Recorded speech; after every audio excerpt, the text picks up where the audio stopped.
கர்த்தருக்கு ஸ்தோத்திரம். கர்த்தருடைய நாமம் மகிமைப்படுவதாக. 4ஆம் சங்கீதம் 2ஆம் வசனத்தில், மனுபுத்திரரே, எதுவரைக்கும் என் மகிமையை அவமானப்படுத்தி வீணானதை விரும்பி பொய்யை நாடுவீர்கள்? ஹல்லேலூயா.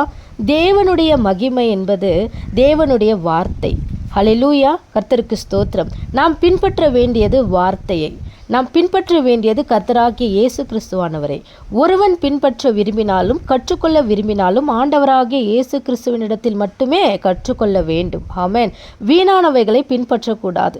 நாம் தேவனுடைய மகிமையை அவமானப்படுத்தவே கூடாது. ஹல்லேலூயா. மத்தேயு 12வது அதிகாரம் 36வது வசனத்தை வாசிக்கும் பொழுது, மனுஷர் பேசும் வீணான வார்த்தைகள் யாவையும் குறித்து நியாய தீர்ப்பு நாளில் கணக்கு ஒப்புவிக்க வேண்டும் என்று உங்களுக்கு சொல்லுகிறேன் என்று எழுதியிருக்கிறது. ஆமென். ஹல்லேலூயா. நம்முடைய நாவுகள் கர்த்தரை மகிமைப்படுத்துவதாக இருக்க வேண்டும். கர்த்தர் நாமம் மகிமைப்படுவதாக. பிதாவாகிய தேவனுக்கு மகிமையாக இயேசு கிறிஸ்து கர்த்தர் என்று நாவுகள் யாவும் அறிக்கை பண்ணும்படிக்கும். ஆமென். ஹல்லேலூயா. கர்த்தருக்கு ஸ்தோத்திரம். ஸ்தோத்திர பலியிடுகிறவன் என்னை மகிமைப்படுத்துகிறான் என்று வேதம் நமக்கு அடையாளம் காட்டுகிறது.